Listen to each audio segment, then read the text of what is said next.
No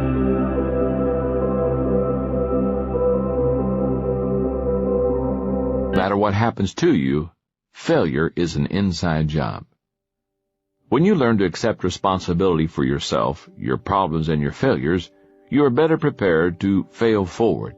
But what about when you're faced with overwhelming difficulties that you didn't create and you cannot control? At no time in life are people more prone to allow failure to make them give up than when external circumstances cause extreme hardship or grief. But ultimately, no matter whether the difficulty is self-created or comes from somewhere outside of you, failure is created within the person. It is always an inside job. Many people desire to control the circumstances of their lives, but the truth is that we cannot determine what will come our way. We can't control the hands we're dealt, only how we play the cards. South African General Jan Christian Smuts said, "A man is not defeated by his opponents, but by himself." That's true. No matter how daunting the circumstances of your life may be, the greatest battle you wage against failure occurs on the inside, not the outside. How do you fight that battle? You start by cultivating the right attitude. You're probably familiar with Murphy's Law, which says, if anything bad can happen, it will, and at the worst possible time. And then there's the Peter Principle, which says people always rise to the level of their incompetence. There's another saying similar to those called the Law of Human Behavior. It says, sooner or later, we get just what we expect. I have a question to ask you.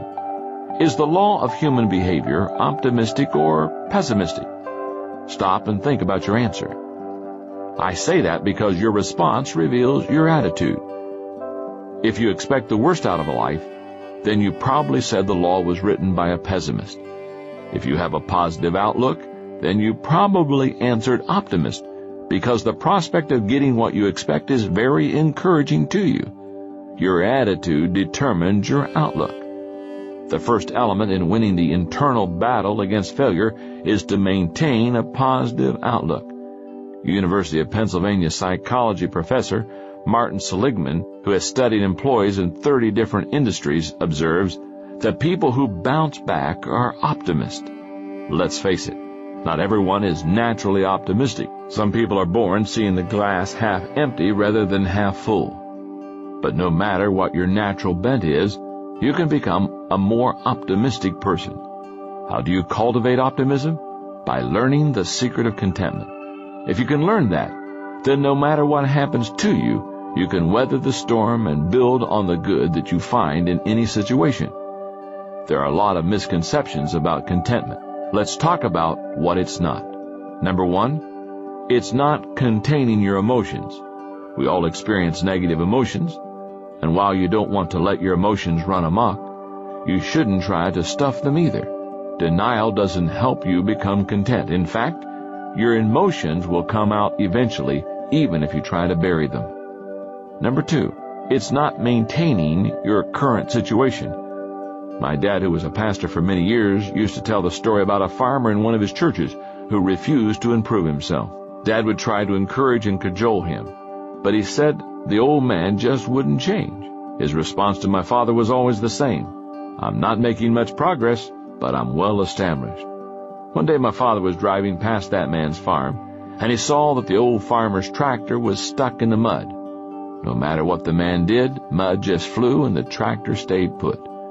After the old farmer gave it one more try and was no better off than he had been before, he started cussing up a storm. At that point, my dad rolled down his window and hollered out to the man, "Well, you're not making much progress, but you certainly are well established." Being content doesn't mean being satisfied with a bad situation. It simply means having a good attitude as you work your way out of it. Number three, it's not attaining position, power, or possessions. In our culture, too many people believe that contentment comes from attaining material possessions or positions of power. But they aren't the keys of contentment either. If you are tempted to believe that they are, remember the words of John D. Rockefeller. When a journalist asked him how much wealth was enough, the millionaire, who was at that time one of the richest and most powerful men in the world, answered, "Just a little more." True contentment comes from having a positive attitude. It means expecting the best in everything, not the worst, remaining upbeat even when you get beat up, seeing solutions in every problem, not problems in every solution, believing in yourself even when others don't, and holding on to hope even when others say it's hopeless. No matter what happens to you, a positive attitude comes from within. Your circumstances and your contentment are unrelated. Failure is an inside job, and so is success. If you want to achieve, you have to win the war in your own thinking first. You can't let failure outside of you get inside of you. You certainly can't control the length of your life, but you can control its width and depth. You can't control the contour of your face, but you can control its expression. You can't control the weather, but you can control the atmosphere of your mind. Why worry about things you can't control when you can keep yourself busy controlling the things that depend on you?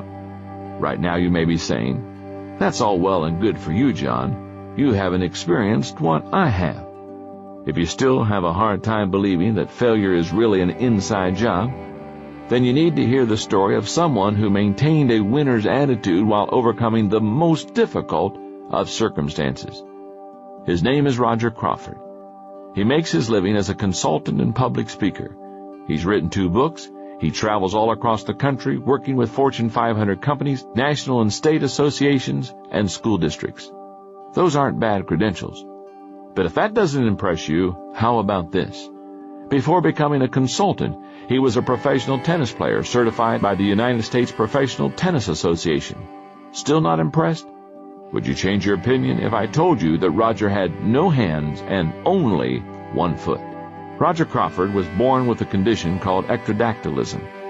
When he emerged from his mother's womb, the doctor saw that he had a thumb-like projection extending out of his right forearm and a thumb and a finger growing out of his left forearm. He had no palms. His legs and arms were shortened, and his left leg possessed a shrunken foot with only 3 toes. His foot was amputated when he was 5. Roger's parents were told by various medical professionals that he would never be able to walk, probably would not be able to take care of himself, and would never lead a normal life. But Roger's parents were determined to give him the best chance possible for living a normal life. They raised him to feel loved, to be strong, and to develop independence. "You're only as handicapped as you want to be," his father used to tell him. Roger appreciated the encouragement and training that he received from his parents, but I don't think he really understood the significance of it or his achievements until he was in college and he interacted with someone who wanted to meet him. He had received a phone call from a man who had read about his tennis victories, and Crawford agreed to meet him at a nearby restaurant. When Roger stood up to shake hands with the man, he discovered that the other guy had hands that were almost identical to his. That got Crawford excited, because he thought he had found someone similar to him, but older, who could act as his mentor. But after talking with the stranger for a few minutes, he realized that he was wrong. Roger says, "Instead, what I found was someone with a bitter, pessimistic attitude who blamed all of life's disappointments and failures on his anatomy. I soon recognized that our lives and attitudes couldn't have been more different. His attitude was, the world owes me, and his problem was that the world disagreed. He was even angry with me because I didn't share his despair." The two kept in touch for several years until it dawned on Roger that even if some miracle were suddenly to give the other man a perfect body, his unhappiness and lack of success wouldn't change. He would still be at the same place in his life. That man had allowed failure to seize him from the inside, while Roger had mastered the art of failing forward. Chances are that the adversity in your life has been nowhere near as difficult as Roger Crawford's has been. And that's why his story is such an inspiration. Roger maintains that handicaps can only disable us if we let them. He says that's true not only of physical challenges, but of emotional and intellectual ones as well. He believes that the real and lasting limitations are created in our minds, not our bodies. In other words, no matter what happens, failure is an inside job. Step number 6 to failing forward. Don't let failure from outside get inside of you.